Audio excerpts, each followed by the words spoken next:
we know that a fractured or compartmentalized experience, and higher education has a lot of struggle with the functionalization of higher education. The last 60 years, we've created a lot of silos within this entity we call higher education. That kind of fracturing or fractiling of the whole experience can create lots of delimitations to learning. And so one of the ideas that I'm spending a lot of time talking about is that there's lots of great benefits to a more integrated context, whether it's like us, two institutions doing strong integration, or somebody that's managing the interface with another department, or maybe there's a merger acquisition conversation with another entity, which, by the way, this is not a merger. It's not a precursor to a merger, and nor is it an exercise in symmetry.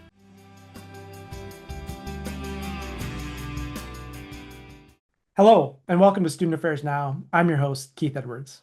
Given the challenges higher education is facing right now, we need models of leadership that are mission-driven, student-centered, and nimble and adaptable. Today, I'm joined by Dr. Brian Bruess, who is the first president of both College of St. Benedict and St. John's University. He is leading what they call strong integration and putting systemness into practice. I know these are new terms. We're going to unpack all of this. I'm excited to have Brian here and share this about what they're doing, what is working, and how others can learn from it. Student Affairs Now is the premier podcast and online learning community for thousands of us who work in, alongside, or adjacent to the field of higher education and student affairs. We release new episodes every week on Wednesdays. Find details about this episode or browse our archives at studentaffairsnow.com. This episode is sponsored by Evolve. Evolve is a series of leadership coaching journeys designed to bring clarity, capacity, and confidence, empowering courageous leadership to reimagine the future of higher education. And Huron's educational and research experts help institutions transform their strategy, operations, technology, and culture to foster innovation, financial health, and student success. As I mentioned, I'm your host, Keith Edwards. My pronouns are he, him, his.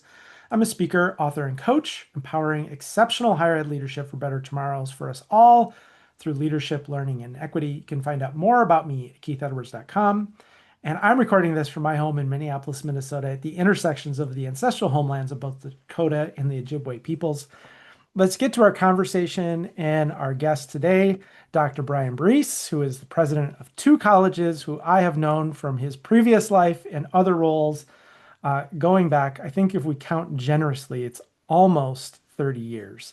But we'll prefer not to get into that. But Brian, welcome. Thank you for being here. I'm so excited for this conversation. Tell folks a little bit more about you, your role, your background, before we get into strong integration and systemness.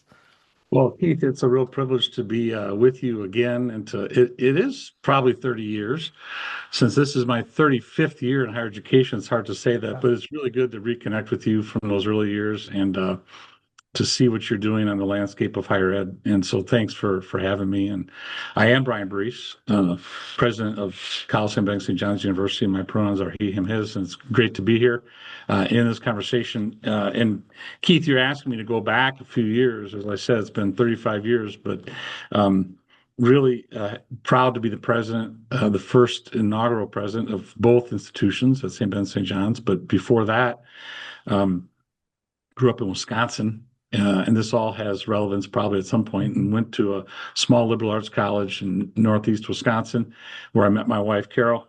And then we did 5 years of graduate school in Ohio, where I did my master's in student affairs, higher education. And then I did my doctorate, which was really one part applied statistics, one part law, history, politics, organizational development of higher ed, and probably half to 2/3 was developmental psychology, looking at the moral reasoning, development, and identity formation of college-age students. I was particularly looking at how women and men across the gender consideration develop a sense of moral reasoning and decision-making, and how they develop a sense of identity and purpose, and how they develop mature interpersonal relationships. So that's kind of how I got my start educationally. My first job out of grad school was at right down the road from your alma mater, McAllister College. I was at the College of St. Catherine at the time, now St. Catherine University, where I was for 22 years. And I started as a dean of students type, and then that became a dean of student affairs and enrollment management, and then they added technology. I became a vice president of enrollment and student affairs for a number of years. For 1 year, I was an interim CFO, which is quite an immersion for a student affairs professional, and then was a vice president of various types, enrollment, student affairs, IT, and then for the last few years at St. Catherine, I was the executive vice president, chief operating officer. Yeah, I think That in those 22 years, you had 37 different titles. Is that right? it's like about every 4 years the job changed. But I would say for higher education professionals that are moving up into the field, trying to have that kind of variety and evolution of portfolio really helps build a broad perspective and one that's really a great companion to a student affairs background where we're looking at the holistic development of students. Mhm. And then from there, after that fabulous time of formation and training by a group of religious women called the Sisters of St. Joseph, my wife and I, Carol, we went back to our alma mater, St. Norbert College, and was the president for 5 years there. And then was encouraged to look at what St. Ben's and St. John's were venturing off into. And that is the only schools in the country that are doing this, where you have two separate entities, separately incorporated, separately accredited, separate finances, separate endowments, but a very common commitment to similar mission. And so what we're doing is called strong integration. And these two institutions have had a long history together. And we can talk more about that as we go, but it was really intriguing to me because they were trying to do something new and innovative, believing that they needed to create a more nimble, adaptive response to all the disruption in the higher education landscape. And so one of the lead ideas, the biggest idea, was this idea of strong integration, where we hold out what's distinctive about St. Ben's and St. John's, what differentiates them as Catholic, Benedict, and liberal arts residential campuses, one with a great tradition of offering educational experience uniquely suited to women and one for men. What differentiates them? And then everything else we want to think about integrating. And that's a really complex set of ideas. But that's what drew Carol and I back to Minnesota. So it feels like a homecoming. And here we are beginning our 4th year. And it's just been a thrill to come back to Minnesota. That's a little bit of the background that got us to here now. I just want, but we'll get to the strong integration. I just want to invite you. You mentioned our name 3 times. Your partner, Carol Bruess. Uh, I say this in the best possible terms, kind of a shadow president. They're getting a 2-for-1 kind of deal. Do you want to say more about that? Well, I think you should be careful how you describe it, Keith, because I'm not sure who's in what shadow, right? Carol is just a wonderful scholar, citizen of St. Ben St. John's, the number one volunteer at St. Ben St. John's, and she had a really wonderful, successful career as a scholar. She was at Hamlin for a couple of years, and then spent 20 years at St. Thomas down there in Minneapolis, St. Paul. And she's the proud recipient of a faculty emerita status, and she's the youngest person to receive that from St. Thomas, where she was in the communication program, and she ran the family studies program, and just has a wonderful history of teaching. Teacher of the Year at 2 institutions, and just a wonderful scholar with many books written and writing a new one now. But her whole intellectual space is about taking her knowledge and expertise around interpersonal relationships, whether it be friendship, family, marriage, same-sex marriage, opposite-sex marriage, and taking that research and parlaying it into improving human relationships. And so we're definitely a team. She's a wonderful partner in every way, personally and professionally. And she and our 100-pound Bernedoodle, George, a therapy dog, they're quite a team for both these two campuses. But yeah, Carol is a pretty significant partner in this journey. Yeah. Well, I was, I think, a sophomore student at Hamlin University when I was invited to be on the search committee that helped select Carol. I'd love to say I was that prescient. That's how I first was connected to you. And yes, she's wonderful and has been a partner all along the way. Um, as you mentioned, St. Ben's and St. John's, I've always thought about them as kind of sibling institutions, Mm. similar founding, but focused on separate campuses. I just learned they're 6 miles apart with a link bus in between earlier this week and talking with some of the folks at St. Ben and St. John's. And you're the first president. They've always worked closely together, had some shared academics. I think that has become more and more over time. But you're the first one to be the president of both. They've had separate boards, separate presidents. And my understanding now, you're the president of both, but separate boards. Is that still true? How are these institutions together and separate? Yeah, great description, Keith. These two institutions have had a relationship of over 100 years, differing levels of integration. They had a cognate relationship where they were sharing faculty and sharing classrooms for a number of years. The academic interface probably goes back 40 years. Um, but just until recently, they've only had a few areas that were really joint. Mm. Um, and that included admissions, it included the academic enterprise. And now we have all the academic units together in one grouping on one campus or the other. Students exchange, take courses seamlessly and attend activities on both campuses. Um, but the idea was, after all these years of collaboration and sharing of some resources, the belief was for a vibrant, healthy, thriving future, we needed something more substantive that could do this. So, as it relates to the boards, we used to have two separate 45-member boards. Mm. And now we have 44 people that simultaneously serve on both boards. Okay. So we meet together, deliberate once, and vote twice, Mm. unless it's on something that only impacts one or the other campuses. So if we're voting on something related to football or lacrosse, there's only one vote, Mhm. St. John's or St. Ben's. But in all other matters, we vote twice. Some people describe it as a new model of called common boards, where you have the Mhm. same people simultaneously serving as members of both boards. Mhm. Separate bylaws. Mhm. They're very similar, but separate. Separate entities, separately incorporated, separately accredited, separate finances, and then a lot of what we call sharedness, a lot Yeah. of collaborative. But two monasteries too, a monastery for of St. Benedict's and St. Joe for St. Ben's and the Abbey at St. John's. And so it's really four cultures that are at play as you're thinking about change and you're thinking about evolving the place. And what holds us together so joyfully is the common mission traditions Yeah. of Catholic and Benedict and liberal arts and residential.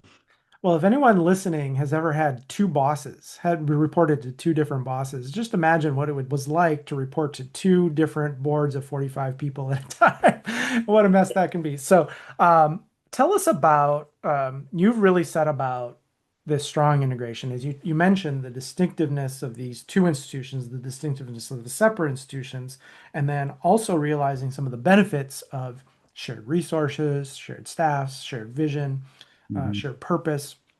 They do share a lot. These aren't just two campuses that happen to be near each other, Right. right? It wasn't just proximity, it was the founding, it was the Benedictine order. Tell us about strong integration and this unique approach. Yeah. So the belief is that, and I think from a learning perspective, a teaching perspective, whether it be student affairs or a faculty point of view, when you think about a holistic approach to how we create educational experiences and opportunities for students, we know that a fractured or compartmentalized experience Mm. and higher education has a lot of struggle with the functionalization of higher education. The last 60 years, we've created a lot of silos within this entity we call higher education. Mhm. That kind of fracturing or fractiling of the whole experience can create lots of delimitations to learning. And so one of the ideas that I'm spending a lot of time talking about is that there's lots of great benefits to a more integrated context, whether it's like us, two institutions doing strong integration, or somebody that's managing the interface with another department, or maybe there's a merger acquisition conversation with another entity, which, by the way, this is not a merger. It's not a precursor to a merger, and nor is it an exercise in symmetry. In Mhm. other words, we're not trying to make the two the same. Mhm. And so the idea is that the more integrated centered around holistic student learning that the entire enterprise can be, the more likely we're going to get more students engaged in high impact practices, the more ways we're going to be able to over deliver on our promise that we make in the recruitment cycle, and the more vibrant the community and the more impressive our outcomes, which are already top tier outcomes in terms of graduation rates and retention rates. But how do we ratchet that from a position of strength up?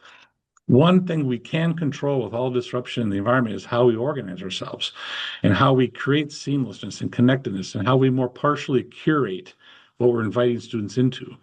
And so it matters to us. We think there's something different with how we do leadership for women and men. Mm. And so the two senates, student senates, are separate. We know that at St. Ben's, campus ministry has a long, long history of helping women position in the church, teaching them what their role is in the church and creating access to them. It turns out St. John's has been not focused on that. Mm-hmm. They've been offering spiritual development for men and helping men develop healthy masculinity. So we keep those things separate. Our athletic programs are separate. There's a whole host of functional areas. Residence life is separate. And then student activities, events, there's some sharedness there. We have what's called a joint operating agreement that defines the sort of the systemness of this, what's separate and what's combined. And we're also evaluating what the boards approved 3 years ago, and we're unpacking that. And there are some things that are separate that I think should be combined.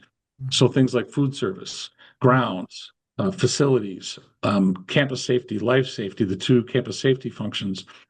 I use the example around the grounds. I mean, does anybody really care what type of lawnmower we're using to mow these two sets of properties?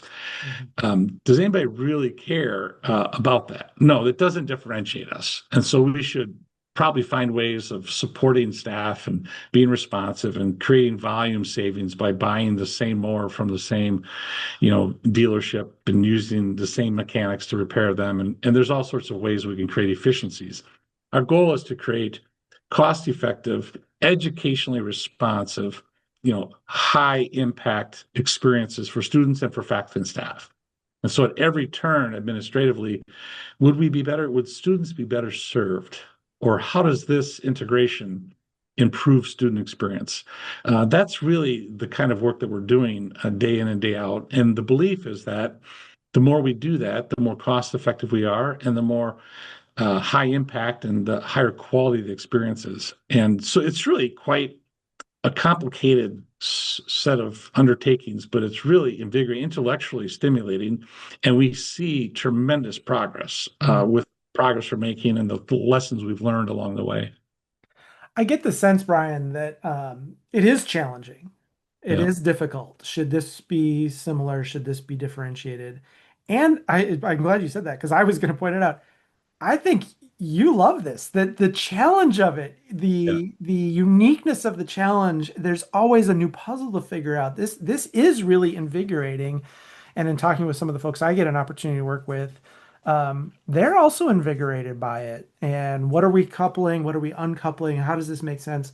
And as you just said, centering all of that is, does this make students' lives Right. better? Does this make their education better? Does this make the student outcomes better? Do you want to speak to a little bit to the invigorating challenge? Yeah. I think when you're in a simpler context and you're doing some organizational change, it's usually a particular piece of the ecosystem that you're focused on. Mm-hmm. So what makes this particularly challenging is that it's ecosystem wide. So And kind of two ecosystems, or maybe yeah, three. four probably, Yeah. both monasteries and both and college universities. So it's a complex ecosystem. And so it's about sponsorship, about governance, about organizational structure, and programmatically. Mm-hmm. And so that entire architecture of the ecosystem is under evaluation and change. And so there's a lot going on emotionally and pragmatically, and that's both exhausting and exhilarating all at the same time. Yeah. And I think it's important to note, Keith, that Therefore, as educators, we also know as two teaching colleges that really prize pedagogy in the classroom and in the co-curricular space. In other words, the how we do the teaching and how we do the leadership pedagogy, the how we do this strong integration matters a lot more, in my estimation, my experience, than the what we're doing. Mm. And so we've been really trying to be very intentional about our leadership pedagogy in this work. And there's lots of ways when you talk about systemness, there's lots of ways to express that. And one of the ways that we're trying to express it is not only do we view the task from an educational organizational development perspective as full of system thinking and systemness, we're also trying to match that reality with our leadership pedagogy.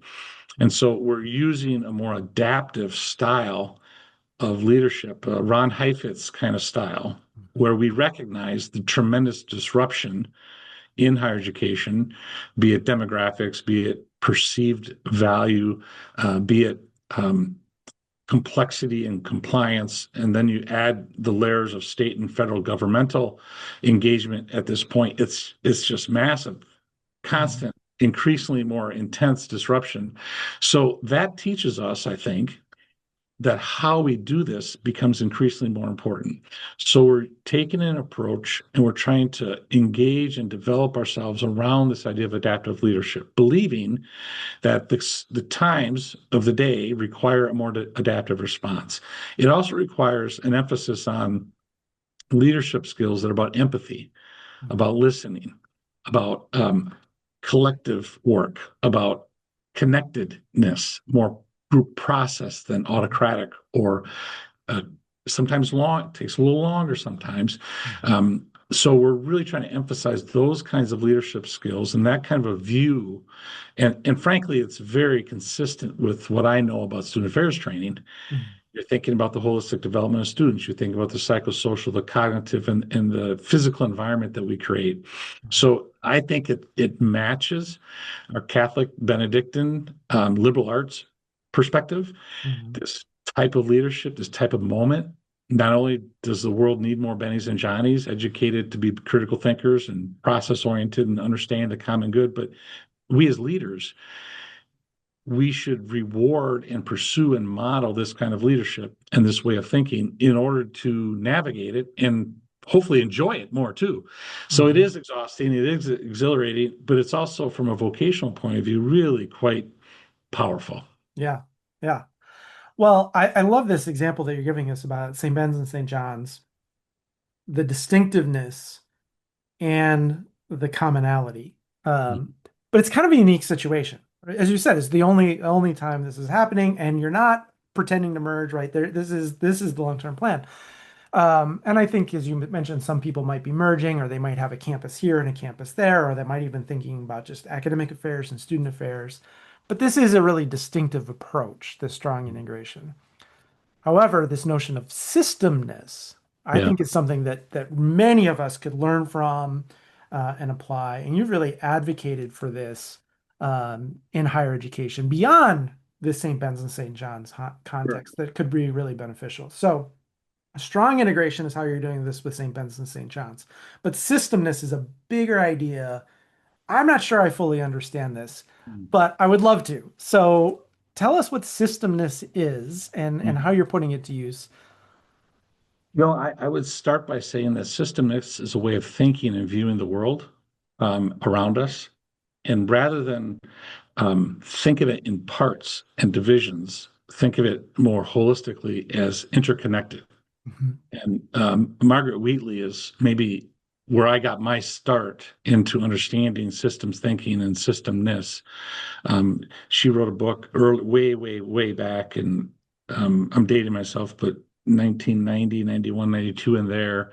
I think it was called The New Science, Discovering Order and Chaos. I think some Yeah. version you probably have it on your shelf It's there. it's on it's over there somewhere. Yeah. Look for the blue one. It's skinny. It's blue, but it's Margaret Wheatley and the uh, I think it was Leadership in the New Science, Discovering Order in Chaos.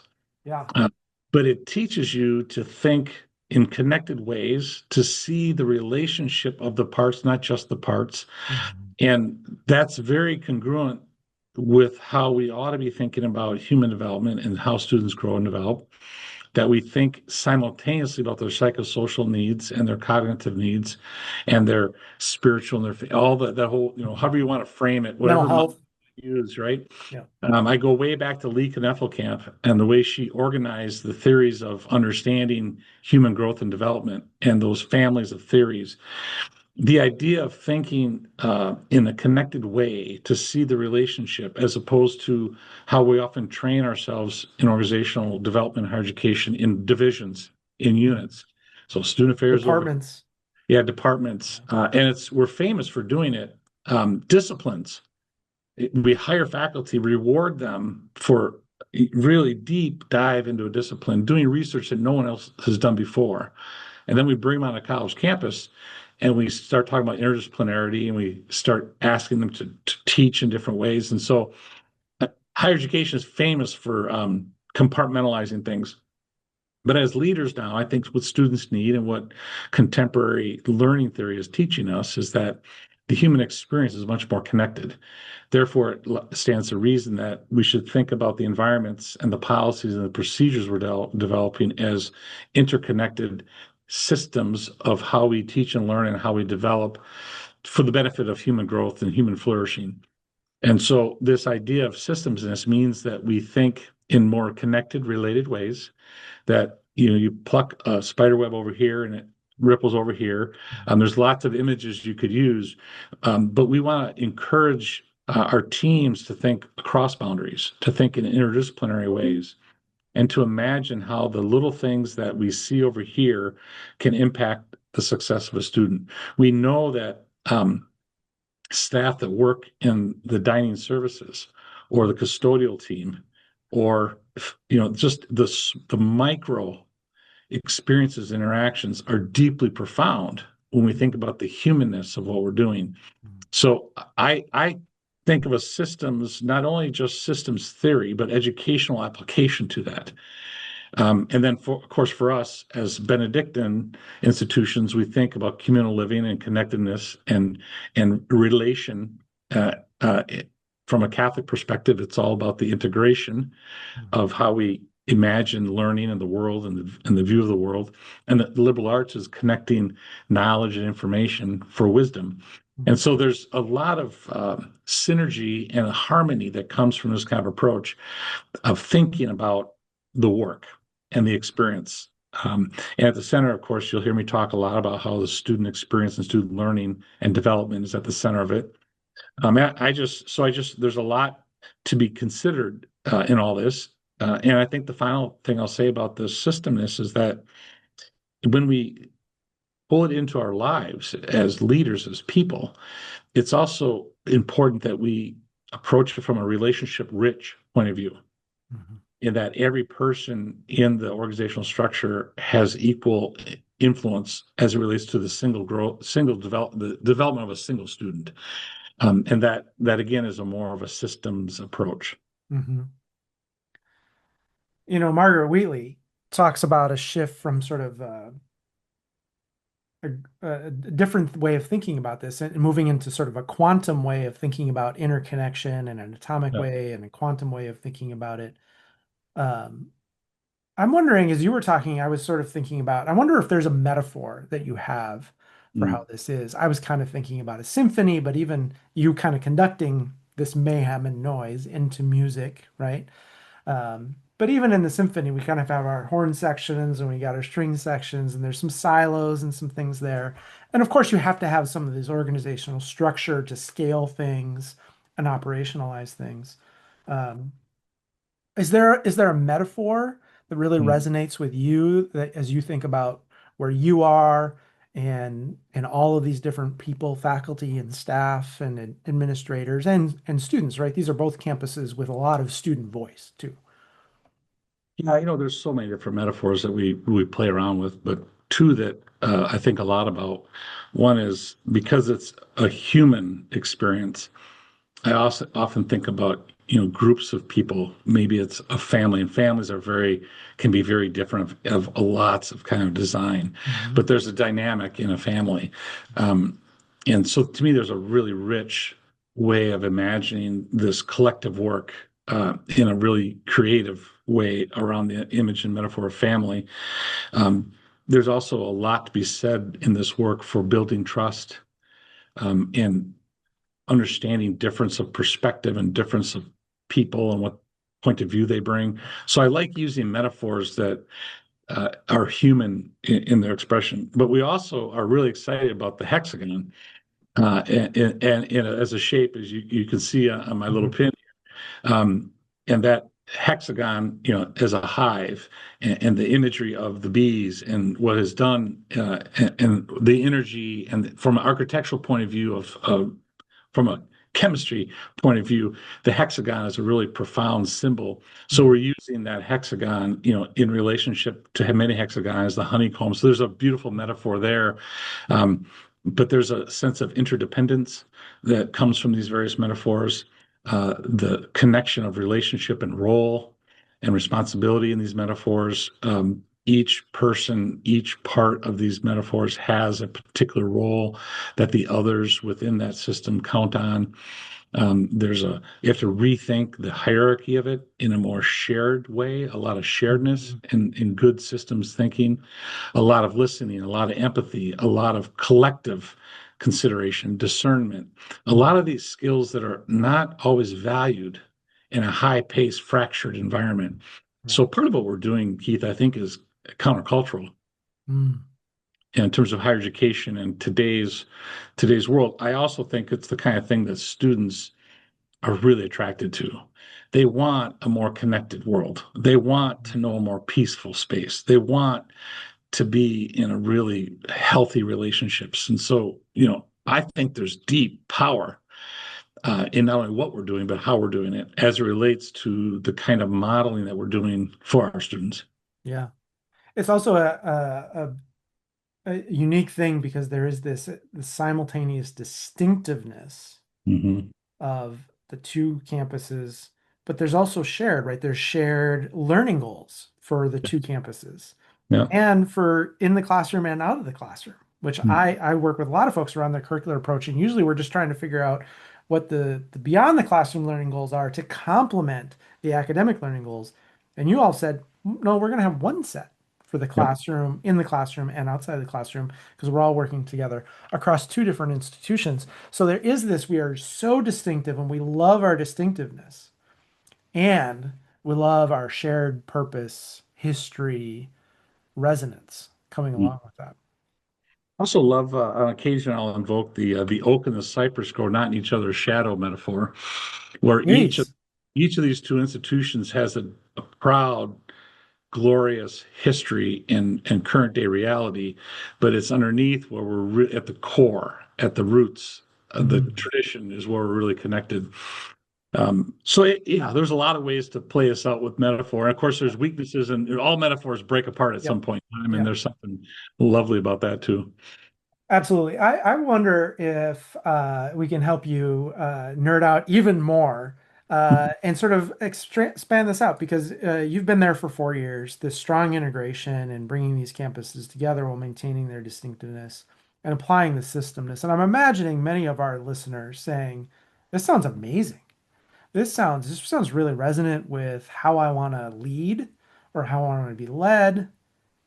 But I don't think I could do that because of these reasons, or it'd be difficult here to do that because of these reasons. And of course, you're a president, you get to do whatever you want, which is the biggest myth that's not true about presidents.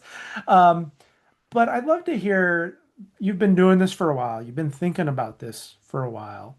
I'm sure it's gone great. I'm sure it's not gone very well. What have you learned that you might want to share with other higher education leaders, whether they're presidents or vice presidents, who this sounds really great. What are some takeaways, some lessons learned that you might want to share that would extend beyond St. Ben's and St. John's? Well, a couple that come to mind. One is um, pedagogy. I'm speaking of emphasis on relationships, um, emphasis on humility, listening, empathy. Um, People often describe these as soft skills, Hmm, try it. and I just think it's the worst description because it devalues them. Yeah. So we think of them as essential, as catalytic, as prophetic, Mhm. but they're hard to do in a world that's asking something different from you in every other sphere of existence. So I think one thing to point out is it's relationships are complicated. Um, and so we have a multifaceted piece here. So know that that kind of leadership is hard. Um, and it's really hard to do it in an environment when you're trying to speed up. And I tease us because a liberal arts college has a change cycle of, like, say, 40 years. Most general education programs last 30 and takes 10 years to change it. The Catholic Church is not known for quick change. It's maybe a 75, 100-year change cycle.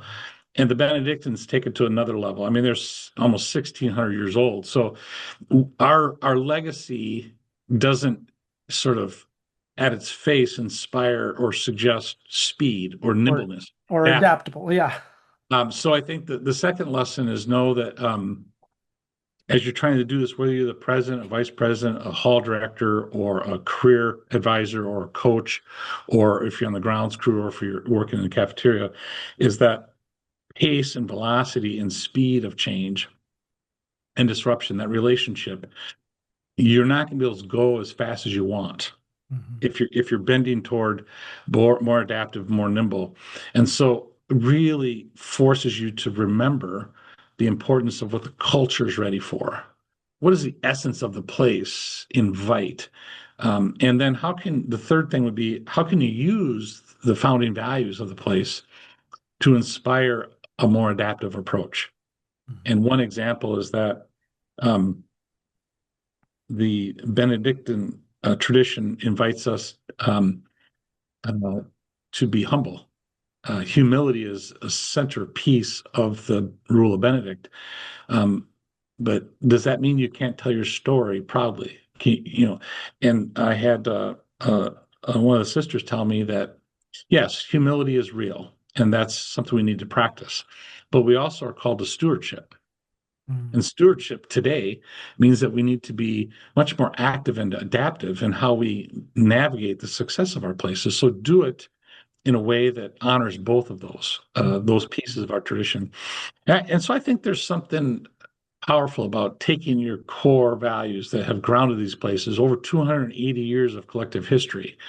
So when you go back to those grounding principles and you bring them forward in a contemporary way that's relevant, it's really quite liberating. Mhm. Um, and then, I think another thing is that I encourage people is to bring curiosity and joy to the Mhm. work. And our students are so well served when we invite them to be curious and to really bring joy to this exploration of learning. And we should model that same thing. As hard as it is, there's not many days these days where you get a lot of good news Mhm. in the headlines in the cultural context in which we're in. So I think when we're working together on important things, we should remember to bring that joy. And sometimes that's hard to do when you're really tackling tough issues. And some days you're in that a lot, right? But find that joy and that excitement in those little things and the people you're with. And when you get a chance to do that over time, it really brings a different kind of sense of purpose Mhm. and joy to the work. And I think we could all use, a little bit of that when we're working through really more disruption and challenging issues. Yeah.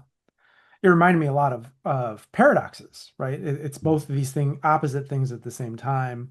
One of the things that I think about that I heard you speaking to a little bit is how do we slow down to go fast, Yeah. right? How do we slow down and have a conversation? You talk about the how, the process, so that we can be nimble and quick going forward. How do we balance that humility with some boldness? And Yeah. courageous humility is a thing that I've been thinking about. How do we be humble? Yes, and also bold at the Yeah. same time, and balancing those paradoxes. Um, and also this disruption. You were talking about all the disruption that sort of initiated this. And I'm remembering how quaint 4 years ago was and had all this disruption. And I think so many higher ed leaders, I think, are frustrated with the disruption or waiting for it to pass. it shouldn't be this way, or when do we go back to normal? I just don't think that's happening. I think the disruption will continue and escalate when we think about our society, when we think about technology, when we think about the complexity of students' lives. I don't see that slowing down. I'm curious. One one quick thing, just a quick response to that, if I could. Um, I agree with you 100% on that. It's also true that this latest round of disruption since the change of presidential leadership, yes, it's been a different kind of intensity and a different shape and tone and content and tenor. But let's be clear, higher education was disrupted before that. Yeah, yeah. Yeah, and when you zoom out just a little bit, it's just the velocity of it and the complexity of it has increased as well. So I think we also have to remember that, we're here at a point in time. There was a point in time before that, and there'll be a point in time after this, and that the complexity, most of the things we're dealing with from a systems point of view, are not new. They've been intensified and made more complex. But we were in a disrupted space, whether we knew it or not, and in particular ways, going back, I'd say 10 or 15 years, when higher education, I think, started to really see the kind of disruption in technology and resources and the 40-year decline in federal and state support for higher education. So I think we also have to just give ourselves a little perspective on occasion that, it's not going to go away. Mhm. It's going to change, and there's going to be ebbs and flows, and we hope the intensity shifts here pretty soon. But we're in a disrupted space for the rest of my career, Yeah. and technology is going to continue to evolve with AI, and of course the complexities that our students are bringing to us is another kind of the change that we've been confronting with more emotional health questions and different kinds of dietary needs and relational needs, and so yeah, that complexity, that disruption we speak of is multifaceted. Yeah. Before we move to our final question, I'm just really curious, how are you leading differently now, 4 years into this journey? Well, I think that that's a great question. The two couple biggest lessons I've learned is that I've already mentioned a couple of them. One is I'm not able to go as fast as I think we need to be going.